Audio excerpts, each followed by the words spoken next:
Allez, bonjour à tous et bienvenue. On est parti sur une nouvelle vidéo concernant Icad, un acteur majeur, hein. Je pense que j'ai déjà fait une vidéo sur Immobilier 3 sur Icad. On va faire un petit récap par rapport au premier semestre de 2025, suite aux résultats de cette foncière. Alors, les faits marquants. Encore une fois, l'ensemble des informations de ces slides proviennent directement des documents de Icad. Je fais juste une petite mise en page, je trouve un petit peu plus sympa. C'est tout. Et évidemment, on va commenter donc l'ensemble des résultats. Icad, je pense qu'on va faire un petit récap sur qu'est-ce que c'est cette entité. Et puis on va la suivre au cours du temps, pas d'inquiétude sur ce point-là. Si vous avez des idées concernant des foncières ou des promoteurs, là on est entre les deux, j'ai envie de vous dire, n'hésitez pas à me le dire dans les commentaires pour que je puisse réaliser une vidéo sur ce sujet. Bon, on va aller vite concernant les faits marquants. Évidemment, les faits marquants, c'est que des bonnes nouvelles. Bon, il y a quand même des points qui sont plus importants lorsqu'on analyse une société. On n'oublie pas, ce sont vraiment les fondamentaux qui vont dicter par la suite le cours de bourse. Donc on a une résilience, hein, ils énoncent donc une résilience du cash flow net courant, une gestion proactive du bilan et de la liquidité, la partie donc RSE, ok, une partie activité locative qui est solide, et amélioration du taux d'occupation. On en reviendra, le taux d'occupation c'est extrêmement important à analyser. Et puis on a une partie donc cession sur des valeurs non stratégiques, la plupart aujourd'hui des foncières ou de SCPI. Alors pas trop SCPI, plutôt foncières, fonds d'arbitrage et garde des valeurs de qualité. Les foncières, on va surtout avoir de la qualité, moins de rendement. Le rendement, on va l'avoir du côté plutôt des SCPI. Alors, on va commencer par la comparaison du S1 et S1 2024 et le S1 2025. Juste avant, je vous montre rapidement la répartition des revenus pour que vous puissiez quand même comprendre l'entité. Je pense que la majorité des gens le savent, mais ça fait du bien de faire un petit récap. Lorsque vous investissez aujourd'hui sur ICAD, la plupart du CA, du chiffre d'affaires, du revenu, provient de la partie promotion résidentielle. Voilà. Donc il y a une partie SIC, une partie foncière, mais elle reste vraiment négligeable dans l'absolu. Voilà, 400, quasiment 423 pour 125 millions de revenus. Voilà, ça vous donne un ordre de grandeur. Et on est principalement sur du bureau. On a des bureaux qui sont plus ou moins bien placés, d'autres un petit peu moins. On en reparlera durant la vidéo. Donc la comparaison, on va être très vite, ça va être très synthétique. Les revenus IFRS, ça baisse. L'EBITDA il augmente, résultat net toujours en négatif, moins 91 millions, mais une amélioration. Concernant le cash flow net courant, bon, ça baisse encore une fois, on est à 154 millions, donc une baisse de 8%, quasiment 9 par rapport au S1 2024. Donc le contexte économique, comme vous le savez, il va plutôt mal, notamment la partie promotion. En aucun cas, je parle bien de la partie 9, partie promotion, on est sorti de cette baisse. Alors on a quelques petits résultats, notamment Nexity, on ne se sort pas si mal que ça. On a des résultats notamment de Alteria. Bon, il y en a d'autres à suivre, on en reparlera sur cette chaîne. Mais ça reste quand même un marché qui est compliqué.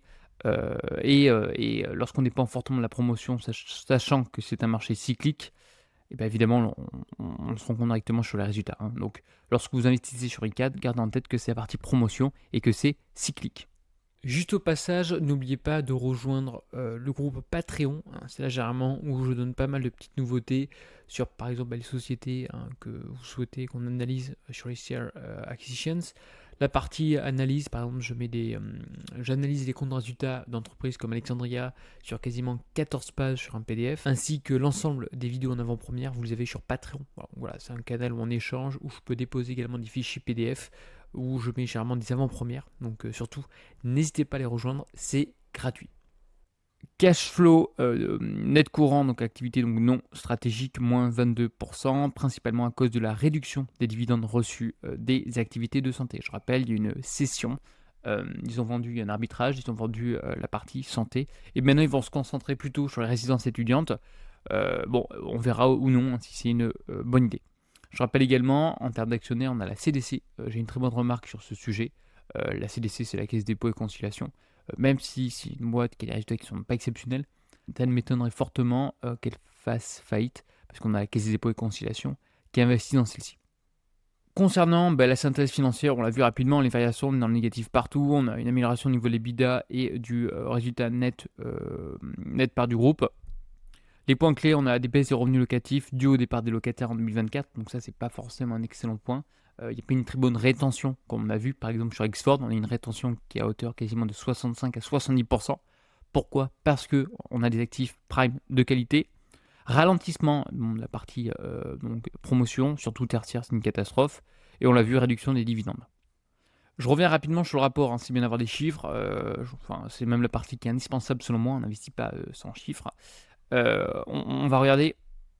Donc, je vous remonte rapidement. Bon, voilà, les chiffres ne sont pas exceptionnels. Si on regarde rapidement au niveau des variations, bon, mais tout est négatif sauf certains points. Mais voilà, c'est pas exceptionnel en toute honnêteté.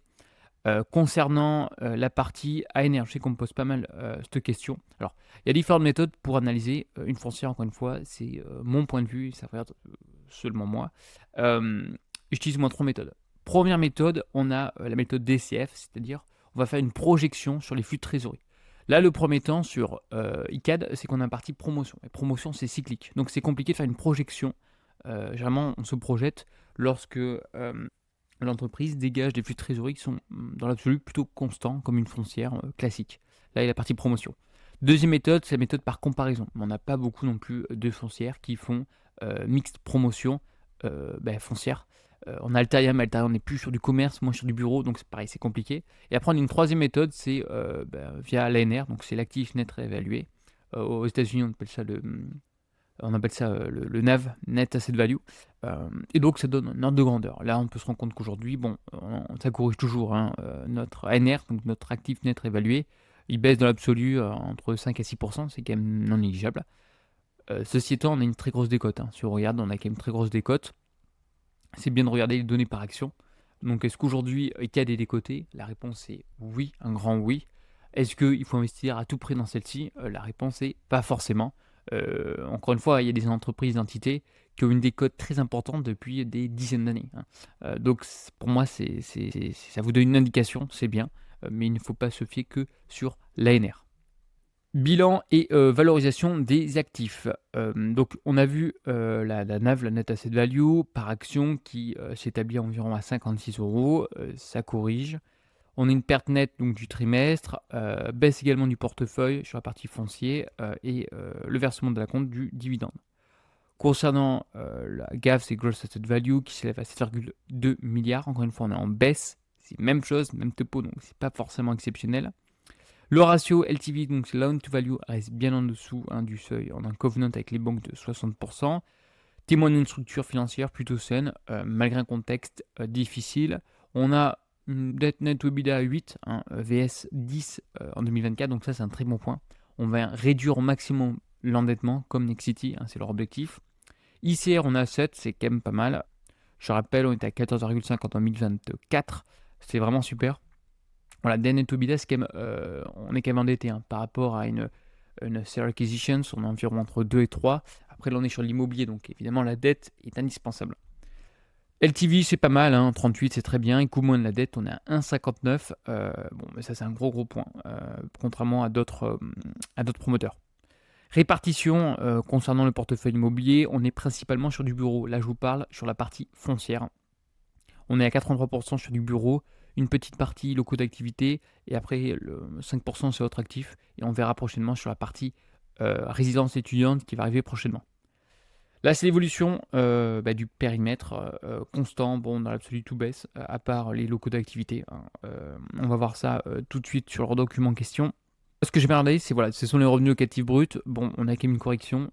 Généralement, il y a plusieurs raisons. C'est souvent dû à la vacance locative ou à des mauvais renouvellements. C'est-à-dire, on va négocier par exemple des mises à disposition anticipées avec des franchises importantes, avec une baisse, par exemple, du loyer, un loyer par palier, ainsi de suite. Donc ça, c'est quelque chose moi que j'aime pas plus que ça.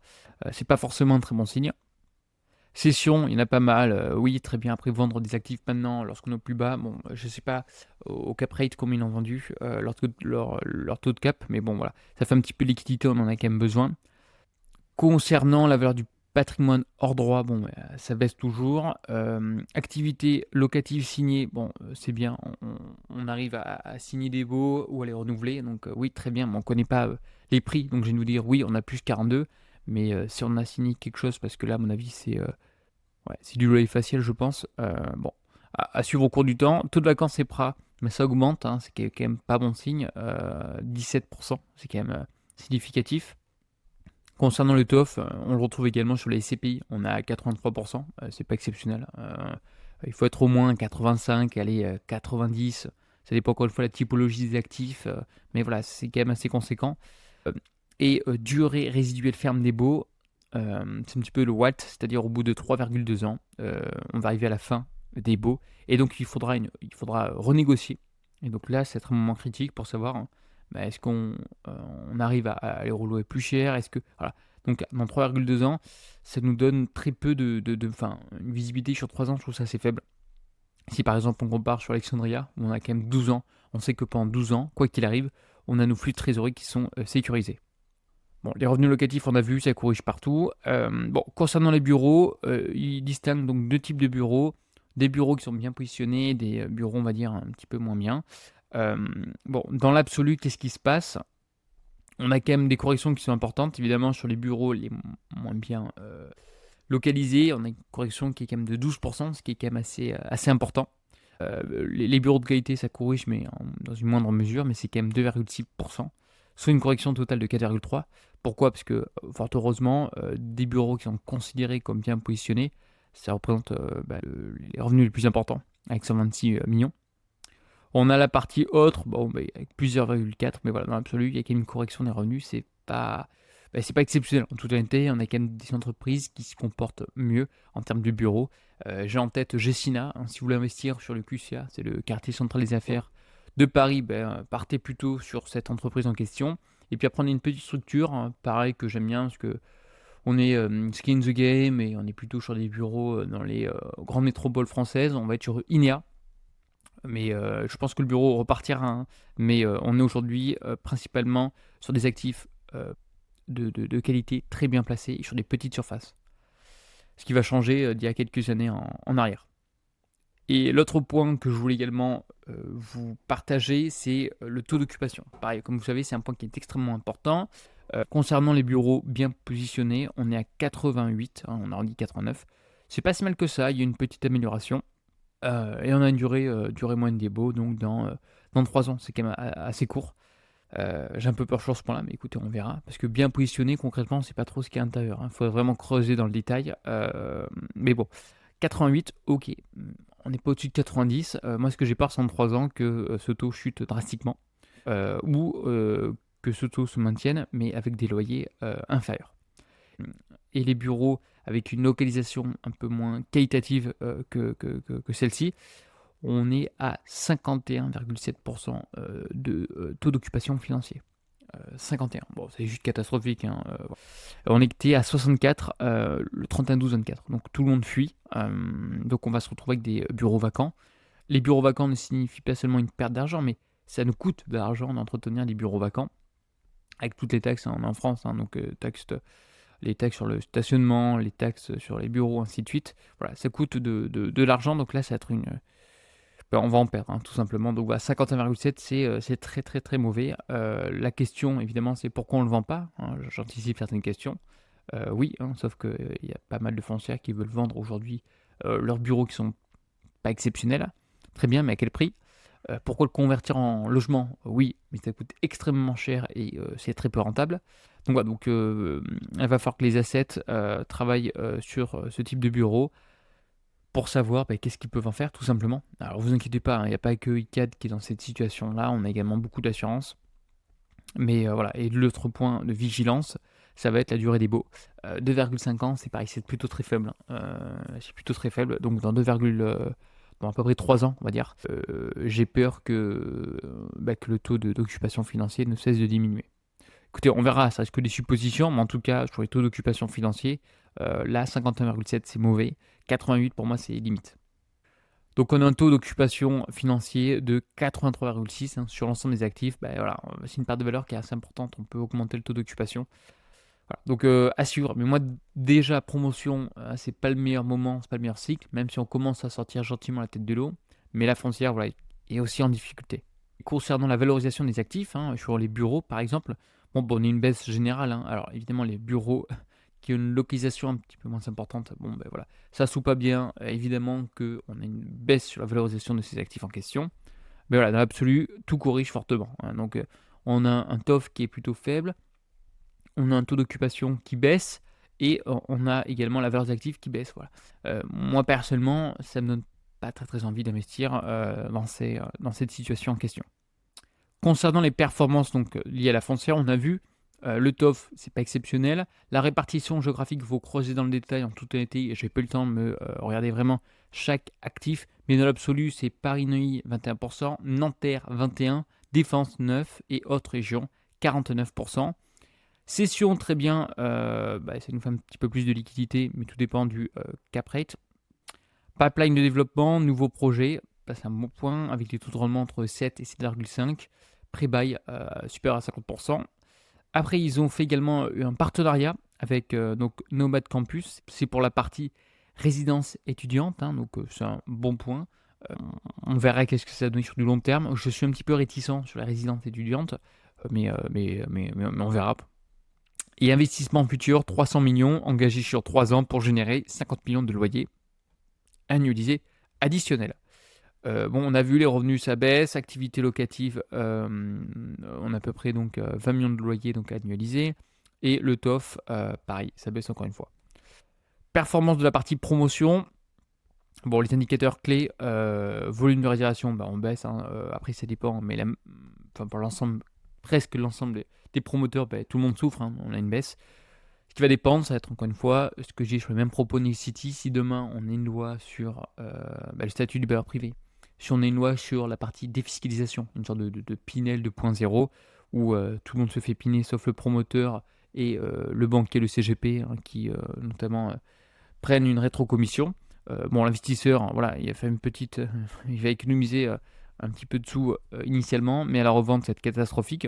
Mais en tout cas, ça va permettre aux promoteurs d'avoir davantage de volume. Donc, pour l'instant, on souffre. La question, c'est jusqu'à quand? Taux de marge opérationnel, on a plus de 2,3 contre moins 3,1 en 2024. Donc, on a quand même une amélioration qui est relativement importante. Donc, ça, c'est un bon point à le souligner. Backlog total, 1,7 milliard à la fin juin 2025. Donc, c'est moins 3,2% par rapport à 2024. Et le BFR, donc le besoin en fonds de roulement, on est à 388,6, donc quasiment plus 90 millions versus la fin de 2024. Le chiffre d'affaires, on est en baisse, activité résidentielle, on est en baisse, activité tertiaire, c'est juste catastrophique. Donc voilà, donc vous pouvez regarder, le S1 2025, c'est en orange. Bon voilà, il y a tout qui baisse, hein. Après acquisition de sites de casino, encore une fois, ça dépend quel site, il faudrait dans le détail en question. Je ne peux pas juger telle acquisition. C'est bien, ça permet de se diversifier, mais encore une fois, attention, un potentiel de développement en logement. Oui, mais encore une fois, ça dépend du BP et du business plan. Si on fait une acquisition, c'est que les invests, a priori, ont mieux fait leur job, mais attention sur du long terme. Analyse du marché et des tendances. Comme vous savez, on est quand même sur un marché qui est compliqué. Je parle bien sur l'immobilier d'une manière générale. Immobilier d'entreprise, immobilier donc résidentiel. Tout le monde souffre au passage. Des volumes en baisse, les grandes transactions ça baisse également. Les indexations, c'est pas si mal que ça dépend des indices. L'irréel sur du résidentiel, c'est pas exceptionnel. Tout ce qui est ILAT, bureau, ILC, tout ce qui est commerce, c'est pas si mal que ça. ICC, c'est bien, c'est beaucoup plus volatile. Marché de l'investissement, investi plus 11% en 2025, les bureaux plus 35%, et le rendement prime, évidemment, ça se recomprime, en entre 3,90 et 4. Les tendances, donc migration des locataires hors Paris, en recherche de bureaux de qualité à moindre coût. En fait, pour moi, il y a deux tendances, c'est soit on est hors Paris, on cherche quelque chose de pas cher et de qualité, on peut se le permettre parce qu'il y a énormément de bureaux vacants, comme on l'a vu à juste titre, soit on va chercher un bureau dans Paris, QCA. Généralement, les surfaces sont plus petites, hein, si on compare au passé, mais on fait quelque chose de qualité. Limite que ça se rapproche plus de l'hôtellerie. On en reparlerait plus tard. Stratégie Core Plus, donc privilégiée par rapport aux actifs Core et Prime. Focalisation sur les actifs soutenus par une dynamique de marché robuste. J'arrive peut-être pas à ce point-là, mais why not. Et 4 des plus grandes transactions sont inférieures à 10 000 m2 réalisées hors Paris. Stratégie et perspective 2025. Donc face aux défis du marché immobilier, Icade poursuit sa stratégie de recentrage sur ses actifs sur ses activités cœur de métier, tout en maintenant une gestion financière rigoureuse. Le groupe continue de se développer, orienté vers la durabilité et la performance énergétique. ICAD confirme ses prévisions, c'est quand même pas mal, entre 3,40 et 3,60 pour l'exercice de 2025. Axe stratégique, on a évidemment la partie cession progressive des activités de santé, réduction de la participation dans Primia Healthcare de 22,52 à 21. Bon, ça reste minime, hein, mais bon, il y a quand même une cession. Politique RSE ambitieuse. N'oublie pas que sur Paris, on est sur un PLU bioclimatique avec des immeubles de bureaux qui sont pastiers, donc c'est extrêmement important. Bon, moi dans les faits, je considère qu'il y a d'autres choses qui sont encore plus importantes, c'est louer et réduire ce TOF, ce taux d'occupation financier. Mais bon, on est en France, vous savez, le parti RSE est importante, donc c'est bien de le mentionner. Gestion prudente des risques financiers, couverture de la dette globale supérieure à 90%. On a un coût de la dette pareil qui est très faible. Dans l'ensemble, c'est bon. On a un ICR qui est bon, LTV qui est bon. Rien à mentionner sur ce point-là.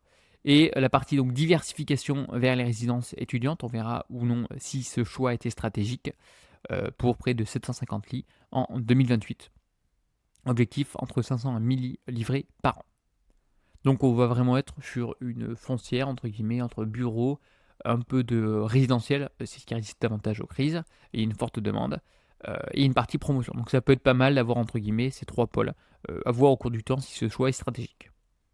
Alors petite conclusion, avant que je vous montre graphiquement à quoi ressemble cette foncière, et éventuellement si je prendrais une position sur celle-ci. Bon, résidence financière, on a vu, dans l'ensemble tout corrige, parce que la situation actuelle est mauvaise. En aucun cas, c'est la faute de ICAD, hein. Tout le monde souffre, tout le monde corrige. Concernant la partie performance opérationnelle, bon, des beaux signés, taux d'occupation, voilà. Taux d'occupation catastrophique, on va voir, on a des échéances qui arrivent dans 3 ans, donc ça c'est quand même compliqué. Donc attention, vigilance dans 3 ans, en espérant que les assets arrivent à renouveler les baux dans de bonnes conditions. Gestion proactive du bilan, je viens de vous dire, c'est très correct. LTV, moins de 40, c'est très bien. ICR, 7,4. Juste peut-être la partie dette ou EBITDA, hein, qui est un petit peu limite. Bon, engagement SE, moi, c'est pas ce que j'aurais en priorité. Et perspectives qui sont confirmées, c'est bien. On n'a pas des perspectives qui sont revues à la baisse, donc c'est quand même pas si mal que ça. Donc ICAD poursuit sa stratégie de rotation d'actifs, sa diversification vers les résidences étudiantes, la cession progressive de ses activités de santé, tout en renforçant sa position sur les marchés stratégiques. Concernant ICAD, alors, bon, ça commence en 86, hein, donc on a quand même un sacré historique. Bon, il y a eu des hauts, des bas. On était pour un bon petit moment aux alentours des 68 euros. Et à partir de 2020, très grosse correction. Et donc on était dans un biseau baissier. Donc là j'étais un monthly, donc chaque petite bougie c'est un mois.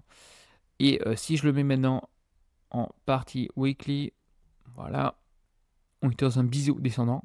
Très bon point, on est venu casser ce biseau. On est venu casser juste ici. Donc ça c'est plutôt un très bon point. On est en train gentiment, si vous regardez les moyennes mobiles, elles sont en train gentiment de s'aplatir. Pour l'instant, en aucun cas, on est reparti. Je préfère être clair avec vous. On a le RSI gentiment qui reprend, qui augmente progressivement. Là, on est dans un range. Je viens de vous dire, au plus bas, comme aujourd'hui, on est aux alentours de 21. Donc, ceux qui souhaitent éventuellement prendre une petite position, 21, c'est pas si mal que ça. C'est quand même un sacré support. On l'a connu juste ici, ici. Pour ceux comme moi qui attendent un retournement, je vais attendre que les moyennes mobiles, en tout cas, se croisent dans l'absolu et qu'on casse les 28. Voilà. 28, ça serait quand même un signal assez important, peut-être un petit peu plus. Ouais, peut-être les 30. Voilà, 30, on peut se mettre aujourd'hui, donc une petite alerte. Voilà, une petite alerte. Et lorsque celle-ci arrive à casser les 30, vous regardez le RSI, vous regardez les moyennes mobiles, ça peut être intéressant parce qu'on peut avoir un retournement qui est important sur cette foncière. On a déjà connu des plus bas en 96. On a, même en 2008-2009, on n'a pas baissé autant. Après, on était quand même sur des plus hauts, c'était quand même significatif. 2008-2009, on avait baissé de à peu près, c'est une fourchette, voilà, 73%. Et aujourd'hui, on a corrigé par rapport au plus haut, ouais, 80%, un peu plus. Donc je pense que la baisse, on arrive à la fin de la baisse, en toute honnêteté. Donc ça peut être intéressant de surveiller ce dossier au cours du temps, même si on regarde les fondamentaux, sont plutôt, c'est moins bon, moins qualitatif que certaines foncières que je vous ai déjà présentées sur cette chaîne. Encore une fois, mes propos sont en aucun cas déconseiller en investissement, mais je ne dépasserai pas les 10% quoi qu'il arrive de mon portefeuille sur une valeur comme celle-ci, hein, qui est plutôt entre guillemets spéculative. Donc un dossier à suivre, soyez patient, hein, on a le temps de voir les choses. Si vous avez des questions, surtout n'hésitez pas dans les commentaires et je vous dis à une prochaine. Allez, bye bye.